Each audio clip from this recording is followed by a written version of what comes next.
It's the burr months. It means get the warmer clothes out and change up the cross stitch. So, how have you been? I am fine, but I'm excited to start a new phase this year of my cross stitch. So, what do I have for you today? I have notes because I have so much to share with you that it was the only way I could stay organized. So I've got current progress on what I've worked on these last 3 weeks since you've seen me. And that includes a new start. I have all the new goals of things I want to accomplish before we hit 2027. I have an absolutely surprising and yet amazing Stitchy kindness that I want to share with you. I have a couple shout outs of new cross stitchers. They have 1 and 2 videos out and they're very good. So I want you to give them some love. I've got some cross stitch news. This is good news about the cross stitch, and things that can make our stitching even better. I also have 2 crochet finishes to share and some sewing that I want to share. I had the biggest challenge ever when it came to sewing that I had to accomplish. And finally, I've got 2 books to go over. So let's get into it. So my current whips, the very first one I picked up, this is One for Sorrow. This is by the artwork is by Stephanie Pui-Mun Law, and it's charted by Heaven Earth Designs. It is not my favorite to work on. It has really, I didn't realize how light some of the colors were, so light on white was difficult. It has a ton of confetti, but I really want to see progress on this. So I picked this up and I told myself, we're going to go to the next percentage. That's it, the next full percentage, right? Whole percentage. And I looked and I was at 20.81%. And I thought, okay, we're going to go to 22%. But those first couple hundred stitches were like, I kept telling myself, this is going to take forever. This is going to take forever. So let me show you what I'm talking about. So this is where I worked. And I put those first couple hundred stitches in over in here. And then I happened to glance over and realize that I was already over 21%. And that was kind of a boost. It's like, okay, wait, this isn't taking that long. So I kept working on this.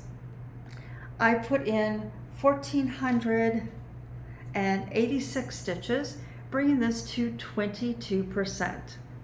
So I'm going to show you where this section was last time I worked on it, and then I'll show you where everything is here. Okay, and so here is the progress. This is my oldest project. Oops, it just unfolded. And it has probably some of the least progress, but that's where it is now. But this section over here where I worked, I only used 4 colors to do that. So yeah, that means that there's not as much confetti over there, and I think I can start working through this. I think once I get to the bottom where it's darker, I will be happier with it, but for now, you know, we'll just do what we can. Okay, the next one I worked on was just for a little bit. This is Bride and Frankenstein. I'm stitching this on an 18 count discord by Picture This Plus. And I'll go ahead and show you where it was before, and then we can talk about this a little bit. This is by TrailsEndStitchNMore. The N is just the letter N. This is, like I said, this is 18 count discord from Picture This Plus. And all I really did this time is I put this, I'm not sure if this is a lightning bolt or what this is here, but that's some of the background. And I worked on filling in her hair. I just worked on black. And there's another row of small pages down across the bottom, but this is all the further I went. I didn't go down into the next page. So this will come out again in plans, but this isn't going to get a whole lot of work. And I do have a frame for this. I was looking on, I wanted to see how much it would cost for a frame based on her size. And when I have 2 companies I buy frames from. one for my really large frames, I purchased them from Art to Frame. And then if they're smaller, I like to purchase from a shop on Etsy called The Rusty Roof. And they make all their own frames. And they had a sale, and I went, so I went ahead and bought it. It's still wrapped in the plastic, so I'm not going to show you. But yeah, I have that frame. So it's kind of nice to get some more work in that, and it's not very big. Okay, let's get back to the current stuff instead of talking about the future. The next one I have is one of my tarot cards. This is my new start, and I'd mentioned to you I was going to let my grandson pick which one I should start next. So I flipped through all the different ones I had, and his eyes just kept getting bigger, and he went, those are awesome, you should do them all. I'm like, dude, I'm going to do them all, but which one should I do next? And he went, well, that's easy. You have to do Jason, because that's who I was for Halloween. A couple minutes later, he goes, and when you finish Jason, do Michael Myers. And not long after that, he comes over and goes, and when Michael Myers is finished, you need to do Chucky. I'm like, okay, I have my stitching orders. And then he told me he would like to pick, when I'm done with those three, what I do next. This is much more fun than a spinning wheel. Anyway, this is The Silent, who is Jason, and this is by Allerton Embroidery. I had mentioned before that some of their, while I talk, I'm going to show you. So this is where I got to. Some of their charts, like I have Ghostface from Scream, and that's no longer on their Etsy shop. And a viewer contacted me and told me that when they remove charts from their Etsy, they leave them on their own website. So I went and looked, and yes, Allerton Embroidery, they have Ghostface and several of the other ones. They even have two that I didn't see. So yeah, I think I'm gonna have to get two more. But that's where I got to there. You can see, well, I got the mask in, and I'm almost done putting in his knife. Got part of his jacket done. So don't know when I'll get back to that, but that was my new start. And now we come to my focus piece. So this is, I have two that I want to finish before the end of the year. And this is the first. And I'm probably going to surprise you with this because I think you and I both thought I was going to work on a different one. But this is Stone Expression. This is what it should look like when it's done. The artwork is by Guiseppi Miconi, and it's charted by Megan at StitchingMoonDesigns. And here it is now. So I'm going to go ahead and put a picture up where it was before. And then when you last saw it, I was working on completing the 3371. That was the color with the most stitches. And I finished the 3371, and when I did, this is what it looked like. And now I'm over here, and I'm just kind of working columns for now. I don't know if I'll keep doing that. Let me bring her in a little bit. So I'm just kind of working down here, and I'm completing, there's two colors that fill in most of that, and that is 939 and black. How could I forget that? So you can see, like right here, these stitches missing in here and up here. Those are colors other than 939, black, or 3371. So other than black, brown, or dark blue, those will be, so there's a lot of green in here because these are the leaves and such. So I'm going to color complete the 939 and the 310, and that will leave me with all of the other colors. So this one here, let me bring her in and show you.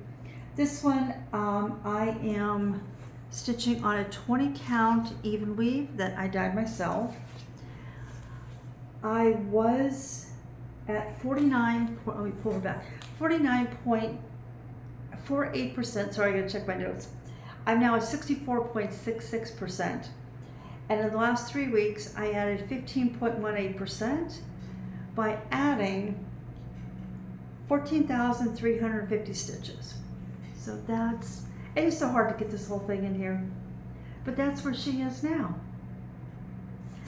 I'm loving her. So that's what I stitched on. I'd like to tell you about my Stitchy kindness before we get into plans. So there's kind of a little bit of a backstory to this. A while back, I'm not sure which video it was, but a couple videos back, I showed a little football with a Santa hat that I was going to stitch for my grandson. And I made the comment that I had been looking for a different chart for him. I don't remember exactly what I said. Anyway, yesterday, early enough in the day, I got a message asking me if I had a Flosstube channel and did I show charts and stuff that I buy on Flosstube. And I thought, okay, well, I looked to see what it was, and it was the seller of the football with the helmet, with the Santa hat. So I responded and I said, yes, I do have a Flosstube, and yes, I show what I have. And she came back, her name is Sel, and she came back and informed me that she had seen me show her chart on Flosstube. And I guess she went looking through her sales to try to put a name to the Flosstuber, to the face. Anyway, she asked me if I would tell her what it was I was originally looking for. I thought, okay. And I told her, what I was looking for. And she asked me then what size I would like and said she'd like to make it for me. So, okay. So I told her roughly what size. I said, it doesn't have to be exact, but that's kind of what I was thinking because I want to make this an ornament. And she came back and said, okay, where do you want me to send it? It was a couple hours later, and I'm like, okay, wait, how much do you, I thought I was going to pay for this. I just thought she was, going to chart what I wanted, but she was going to sell it to me. And she said no. She said she was so excited. She had never seen a Flosstuber show her designs, and so she wanted to make it for me and gift it to me. So this is what she made. My grandson loves Donatello. He loves Ninja Turtles, but he loves Donatello. And I was looking for something with Donatello, just a head with anything that would be the Ninja Turtle at Christmas. So I could make this, sorry, my ear itch, sorry about that. So I could make it for him for Christmas. Now, he still loves his football and he plays football. He's actually starting on the JV team this year for the junior high. So that'll get pushed back to next year, and this is going to get started right away. So I was excited. I thought, wow, that is so cute. There are 9 colors in it, very simple and easy to stitch. And a few hours go by and I get another message from her. And she says, I thought maybe your grandson might like something bigger, so I designed something else and I sent it to your email. And this is what she designed. So this is 100 by 100. The ornament is 79 by 80. So both are perfect size. She said she thought maybe he'd like a pillow or something, and I'm going, oh, he will love that. He will just love that. So I was extremely excited. I could not believe. I thanked her, but I want to thank her again. So Sel, if you're watching, thank you. I'm going to go through my small fabrics and pick out the perfect one for it and probably start on it tonight. So you'll be able to see it next time I come back. Okay, so plans. Let's get into the plans. First off, I have 2 huge plans. The first one is finishing Stone Expression, which I just showed you, but I'll show you again. So she still has 33,338 stitches. This is going to be a challenge, and I want her done by September 30th. A little earlier than that if I can do it, which means this is going to get a lot of attention in the next few weeks. So there's that. When she is done, now I didn't bring this one with me because I can't get it in the screen. So I'm just going to put a picture in here. The next one is going to be Strength. This is what Strength will look like. And here's where it is now. So Strength has a total of 46,386 stitches to go. And I want that one done by November 30th. So those are going to be my main pieces moving forward. I also, football season starts like next week, about a week and a half. And I decided I wanted something to just play with football. So I have decided that my team is the Pittsburgh Steelers, that anytime they win a game, I'm going to pick up, it's upside down, I'm going to pick up Bride and Frankenstein, and I'm just going to pull one color that I see, like, I think I'll start on the skin tone, and I will pick one color and just put some in on it. There's no, I cannot fold this, there is no set time. There's no, so that's what it is. So I think I will pick a color in the face. I don't know. And I will just pick that one color and put some stitches in. I may work on it for an hour. I may work on it for a couple hours. I don't know, but I just want to kind of do something when my team wins. Okay, so those are those 3 plans. The next is a little bit bigger. I have a new app, and I will talk about the app shortly. And the app shows me at a glance all of my projects and the exact percentage they're at now. So I don't have to go into Pattern Keeper and click on each one to see what the percentage is. And when I did, when I saw that list, I realized I was disappointed because I had 5 projects that have not reached 10%. So I have one more, but I don't know. I forgot. You know what? I have one more. All right, I'm not going to do that. So I knew I was forgetting one. There's 6. This one is the one I forgot to bring. It's Now I Believe in Love at First Sight. I just started this on July 15th. I need to put in 3,300 stitches to bring that to 10%. And this is where it is right now. So that will be, I have to bring that out now, and I don't know how I forgot that. Never mind, I always forget something. Okay, so then the next one, that is this one, I don't feel, now I Believe in Love at First Sight is easy to finish. I can put in 3,300 stitches between now and the end of the year. This one, not so much. This one is Grackles. This is artwork by Omar Rayan. It's charted by Unconventional X-Stitch. It's a relatively new start for me. I'm currently at 3.46%. I would need to add 18,845 stitches to bring this to 10%. So this is, where am I? Hold on. I didn't bring a board for this one. I thought, oh, it's only a half. Okay, so that's where it is now.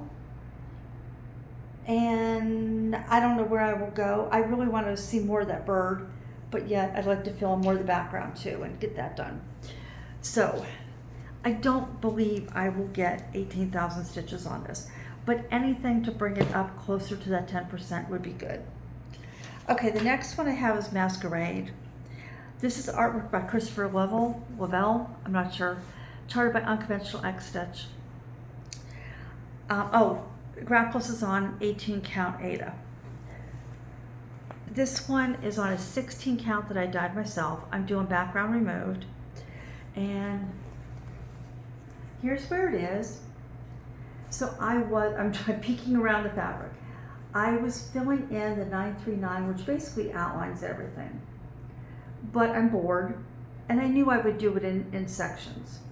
And so I decided that since I need to work on this, I'd like to come up here and start filling in this horn. I think that would be cool. I thought about coming over here and working on the moon because I could get that done quicker. But I really want to see the horn. And so I'm going to probably be jumping around through here until I get this all filled in, and then I'll outline more. But I think that's where I'm going to work. So this one needs 3,067 stitches to bring that to 10%. I can do that. All right, the next one, this is Children of the Forest. This is artwork by Emily Fiegenschuh, charted by Unconventional X-Stitch. I am currently at 7.81%, so not too bad. And this is where this is. You can actually see it. Maybe filming or recording in my dining room is a better idea.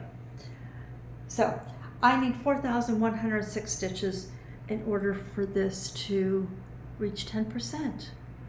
Wow, maybe this is going to be my new recording spot because you can see the colors finally.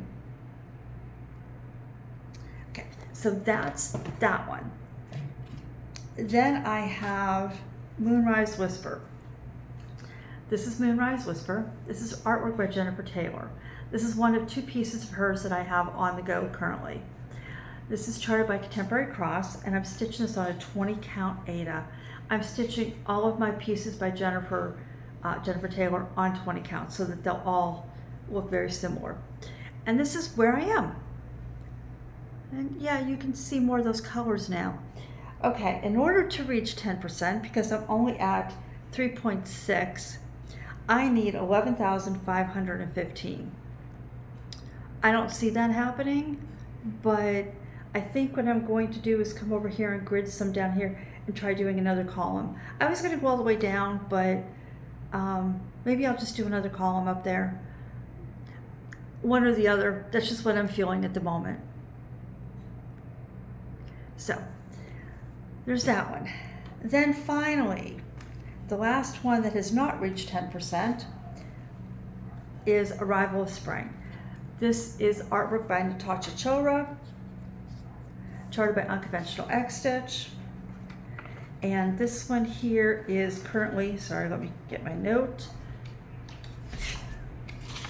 Currently at 3.77%. So here's where I'm at. And I would need 8,773 stitches. But I think what I just want to do is just start filling in more. I'd really love to work on the bird. And if I can get more of this over here filled in, I will come over here and do the bird. So there's that one. So I have no idea how many of these goals I will accomplish, but any progress on them will make me happy because I love all these pieces and they've been neglected. So let's get into something else now. Shout outs. First one I want to shout is Amy the Quiet Creative. She has 2 videos out now. I just watched her second one last night, the night before. I don't know, my days are running together. She charts her own pieces. She charts most of her own pieces, not all. And she only has, I think, 4 on the go right now. My favorite, she charted a scene from the Shawshank Redemption. And it's coming out lovely. It really is beautiful. So that's my favorite by her. The next one I want to shout out is Jessica. She's Stitch Witch. I knew I was going to do that. Stitch Whip Studio. I knew I was going to throw an extra S in there. She only has 1 video right now, and she really likes her modern designs. She does like modern samplers and anything kind of modern. She stitches things like Emma Congdon, Tiny Modernist, that kind of thing. She has created a stitch app, which I actually decided to try out. I absolutely love this. This has completely changed how I track things. And you can track what you want to track. So let me get into that now. So now we have the news. So first news is Jessica, her app. Her app, you can try it for free. You can put 3 projects in and play around with it before you buy it. It's a one-time $8 fee or $7.99, something like that. This has, I've put in, you can put in your projects normally. You can put in if you have a SAL, and it will let you put in, you know, when the next release dates are and all that stuff on that you need on SAL. I don't have a SAL, so I haven't played with that too much. But it has everything you need. It has the entire DMC color chart, so you can scan through that and or search a color if you're looking for a color. It has a shopping list, so you can put in what you want, what you need to purchase on your DMC. It only carries DMC, so there's no other color charts but those ones. You can do an inventory of how much DMC you have. You can put notes on your projects of things you're running low on or fabric or what have you. You can do an inventory of your fabric. You can do an inventory of all your charts. You can put in a list of your wish list. So if you have wish list and where they're at, you can put that all together and have that. It has a spinning wheel. You have timers, like if you're doing 24 hours of cross stitch, it's perfect. You can use that. There's just so much more on it. I really love it because I can just type in the number of stitches that I just accomplished for that day. I can even stop it. So a couple of times I've told you I didn't know the exact stitch count on something, actually more than a couple of times. because I will pick it up off and on throughout the day. I'll work on one project pretty much all day, but I might work on it for a little bit in the morning, you know, when I get up and have a cup of tea, and then I'll put it down, do things. Maybe later I'll stop and pick it up later. I'll pick it up in the evening before I go to bed. So there are multiple times, and there are times that I thought, oh, I'm gonna work on this tonight, and then I don't, and I never wrote down my totals. So this time with this, I can just log in my totals anytime I put it down, and I won't lose anything. So that's I love that app. It has everything I need. A few I don't. For example, I can put in how many stitches I did, and I can also put in how much time it took, how long it took me. I can put in projects that are not in Pattern Keeper and just keep track of the time because I don't count stitches. But it's totally revolutionized the way I'm trying to keep track, and it's neat. It's not this little pocket calendar that I'm trying to scribble in all my details. Okay, so the other one, before I go on too much longer about that, I will link Leslie's video where she has the links for her, because it's harder to find. It's a new app, so it's harder to go in and find it by putting in Stitch Whip, right? Because it's called Stitch Whip. But it's for iOS and Android, and so I'll link her video and you can click on the links to go right to it. The other one is Leslie Stitches. It's Leslie with a dot and then Stitches on Instagram. Keep an eye out for her account. She has a new app where you can mark off your progress. Only, unlike Pattern Keeper, which I use, this one it will show you fractional stitches. It'll also let you see your back stitch, and so this could revolutionize, like Pattern Keeper did. This could. She currently has people testing this. By the time I saw this, she already had enough. But keep an eye on that, because I don't know when that'll come out. Okay, so let's get into some more finishes. Now we're into crochet. I told you I'd finished a crochet bralette for my granddaughter and sent it off, and I forgot to get a picture. So this is a picture of that one, and I did bring the yarn.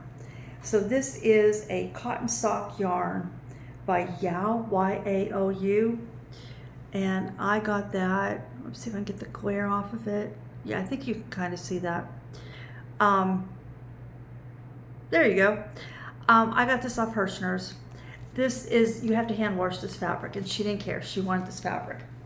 So let me put that in here. In here. Wow. Anyway, I did I used a 3.5 millimeter hook.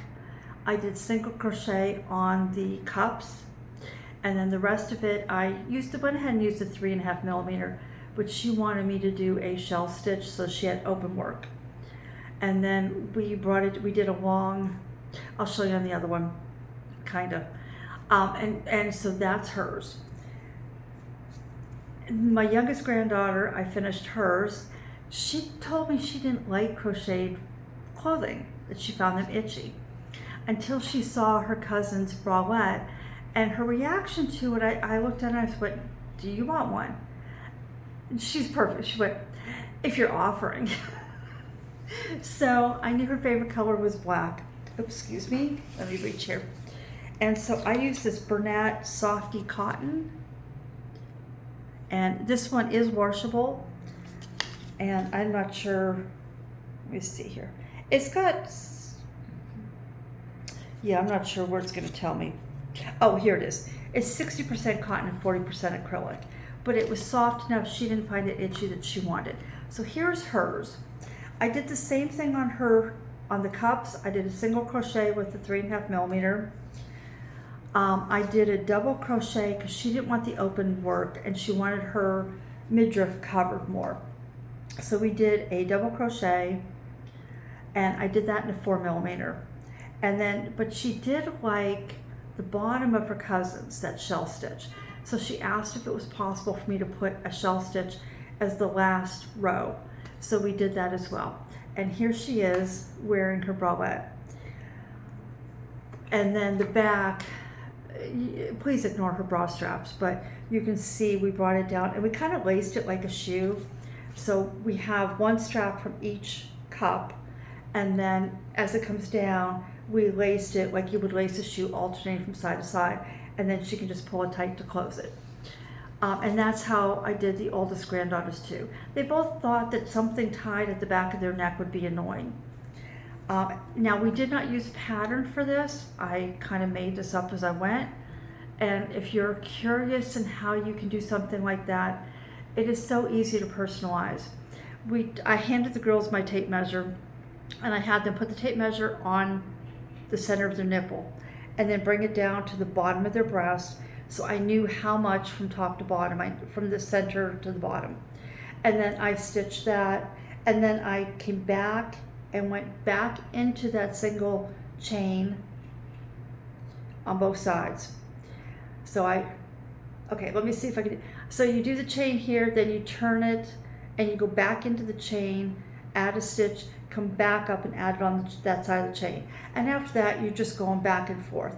And you're adding, at the very top, you add a single chain, then you put it through and do your, no, not a single, you do a chain, then a single chain, and then a chain. And that helps so it doesn't like fold in on itself and become more of a circle.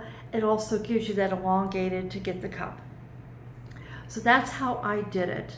And it's very easy. Anybody can do that. They can just measure where they want it and go from there. And then every now and then I would hand the kids the cup and say, okay, is this the size or do you want it bigger? And they then adjusted because they do like to be covered. So those are my crochet finishes and how I do that, because I hate working from patterns. Okay, and then we had a sewing project. Now I've been doing other things, other sewing, but little minor things I'm not going to tell you. This one was a huge project. So my youngest granddaughter, she loves to make her own things, and she loves to upcycle things. So for example, she makes a lot of her own jewelry. She'll take a piece of clothing, add something to it to personalize it. But she went to a flea market with her dad, and she saw this pair of jeans that she just loved. She loved the details on it was the details on the pockets. It was like embroidered on the pockets, and she decided to buy them. They were only $5. And so she messaged me and said, hey, I bought these jeans. They don't quite fit me. I'd like to turn them into a pair of long baggy shorts, and then the part that we cut off to make the shorts, I'd like to turn into a top. Would you help me? And I'm going, okay, yeah. So I'm thinking, okay, we'll make a top. I'm running some ideas through my head. And I'm thinking, okay, she wants them baggy. They're a little big on her, so we're just gonna take a couple tucks in the waist. Oh, was I wrong? Oh, was I wrong? She brought me these pants. And I don't know if she saw my face, but I was terrified. I was terrified my sewing skills were not up to par. So to tell you, the one you saw in the black bralette, this is her. She wears a size 2. The jeans she bought me were size 18. And just to give you a little more context, from the hip to the waist, that area alone right there, we had to take 8 inches off the width just to get them to stay on her. But here's what those shorts looked like here at my house when we were done. So this is the front, and then she turns around and you can see the detail on the pockets. And that's what she wanted. Now we did have to cut into the waistband, and so after much talking, we decided to cut into the waistband on the sides. And we had to take off a belt loop on each side in order to take this in. And by doing that, we then reattached the belt loop right at the sides where we had cut into the waistband. So no one can see where we cut into the waistband. I'm really actually impressed because I'm not a sewist. But we worked with it, we got it. The shirt, I wish I had gotten a better shot of it. She sent me a picture of it, but she took a picture of herself in a mirror and she was further back. So she's wearing the shorts and she's wearing the top. And you really can't make out a lot of detail. So what we did is we took the bottom parts of the legs and we took the seam out on the inseam because that was an easier seam to take out. And we laid them flat, and after much talking and letting her brainstorm and kind of nudging her way along, we decided to take each panel. So one panel was the front, one panel was the back, and we decided to add fabric down the side. And all of a sudden her face lights up, and she's like, I have this really wide floral lace, and that would be perfect. And I said, yes, but let me ask you something. Are you going to be able to see through it? Will you see your bra on the side? And she went, oh. And she said, you know what? Because she got the lace when Joanne was going out of sale, Joanne Fabrics. She said, I also bought some stretchy black fabric. So what we did is we took the black fabric and we attached the lace to it and then put them down each side. And then we cut more lace. It was too wide for her shoulder, so we cut it in half and sewed it down. We sewed the seam together, and then we did sew down where we folded it so that it wouldn't twist and move. So here's her standing in front of her mirror wearing that. And I really wish it were a better picture, but anyway, that was our upcycle. One $5 pair of jeans became a pair of shorts and a tank top and a top. So that was my sewing. That took us a few days. So the only thing I have left for you right now are books. The first book that I listened to both of these. I didn't have time for physical books. And the first one was A Mother's Guide to the Apocalypse. This is by Holly Overton. And I recognize the name because she wrote the book The Seven Husbands of Evelyn Hugo. And I like that book. That was different. It's not my normal type, but I thought, okay, let's give this a try. The premise of this one. A mother has a set of triplets. The world is not in a great place. She starts thinking, I don't know if it's really safe. And one night she's out for a run and she sees somebody in their garage prepping, right? They got all this food stored and all this stuff. And so she goes on this mission. She starts little by little prepping, and her husband doesn't think much of it at first. And then one night somebody breaks into her home when she's home alone with her triplets. And she becomes so scared, she really starts prepping. She thinks the world is coming to an end. This is going to get bad, right? I need to prep. I need to have everything my family needs.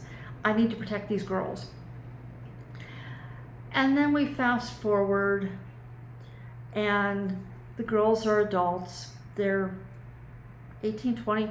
They're going off to college. They have a partner. They're dating, and the father has dementia. And we're kind of told the mother died in a car accident. Well, the dad having dementia, it's getting so bad, and the girls have decided he needs to go into a home, that they can't stay and take care of him because they've got to get on with their lives. And he keeps putting off wanting to clean out the house. So the girls go upstairs and start cleaning the attic. And when they do, they come across a book called A Mother's Guide to the Apocalypse. And a picture also falls out, and the pictures of her mother and another woman. And they start reading this, and they realize that everything their dad did was in this book. He learned to garden, he learned to do all the stuff from this book in order to protect them. But he had taken them back he was from England. I missed it. He had taken them back to England. And so at this point, they reach out, they find this woman, they contact this woman in the picture, and they decide they're going to go back to California where they were born, and they're going to look for their mother. Now, at this point, California has broken away. Several states have broken away from the United States when everything kind of collapsed. And it's pretty much, picture Mad Max, right? It's bad, right? And so the father goes with them, and this rest of the book is a search for their mother and what happened to their mother. Now, the book was good. I think it was very dystopian in a lot of ways. You see the corruption that can happen when governments fail, that kind of thing. What I despised was the narration of the guide to the apocalypse. And I don't need 10 minutes to tell me how to find potable water or how to make water potable. I don't need another 15 minutes to tell me as a woman how to be safe on the streets. I just got to the point that I just started fast forwarding through those. So I can't tell you how many other subjects were touched on in this guide. I just knew I didn't want to deal with it. But if you skip those parts of the book, it's a good book. The next one is called Maybe in Another Life. This is by Taylor Jenkins Reid, and she wrote Daisy Jones and the Six. So I was kind of curious. I'd read that book in the past, so I was curious about this one. This was very much a sliding doors book. If you ever saw the movie Sliding Doors, it was Gwyneth Paltrow was in it, and one decision gave her two separate paths, right? So in one, she goes home early and she finds that her partner, I think it's just her partner, has been having an affair. And another one, she doesn't go straight home, so it takes a long time and she doesn't find out about her partner and the things that happen then. So this book was very much like this. Hannah comes back. She's been living in New York. She was raised in California, and her best friend is in California, and she ends a relationship she shouldn't have been in, and she decides she needs to leave, and her friend says, come home, stay with me, come home. So she goes home, and the next night, so she gets back late, the next night she goes out, her friend calls everybody and invites everybody, and they're going to meet up at a bar and just kind of welcome her back. And she meets up with her ex-boyfriend from high school. So this starts then. At one point, her best friend Gabby comes in and says, hey, my husband has to work early, so we've got to go. Do you want to go home with us? Because she's talking to her ex-boyfriend. And she decides, you know, I don't want to rush things, so I'm going to go home with Gabby. But in another version, she decides she really wants to keep talking to her ex-boyfriend, and she stays. And so from there, that night, when she leaves, in the version where she leaves with Gabby, her entire life changes. Unlike Sliding Doors, where you had to really watch because there wasn't too much different. So you had to kind of keep track of which storyline you were on. In this one, the storylines were very different. And so you didn't have to worry about that. Let's just say she was in an accident, and so in one storyline, she's in a wheelchair, and in one storyline, she's not. You can easily keep track of that. I enjoyed that book. I was curious to see how it would end, and they have two separate endings, so you have your two storylines all the way through. So that was that. That was my books.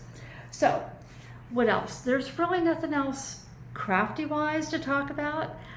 We have come to the end of summer, and as you can see, I've alluded to this. It is cold. This is supposed to be our hottest time of the year, and it is cold. Let me say, from July 4th until August 14th, we never had a day that didn't have rain. It was insane.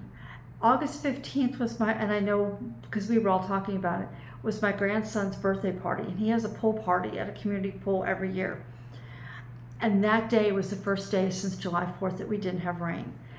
It was a little on the chilly side, but it wasn't cold, so we were okay. Some people said, okay, it's getting too cold to be in the water unless you're actually down in the water.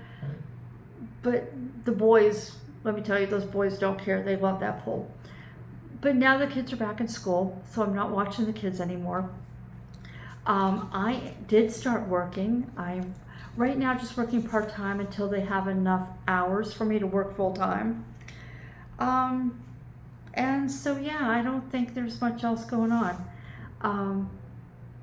Yeah, but with the kids going back to school and everything, and with it getting cold, I'm not spending as much time outside. So I do have the time, hopefully, to stitch more. I should have had more done on Stone Expression, but we'll see if I can do more now that things have calmed down. So that's it. I hope that you are having better weather. I hope that you're actually enjoying the last of summer. And yeah, I think I'm going to start putting all the stuff away and I'm going to let you go. So bye.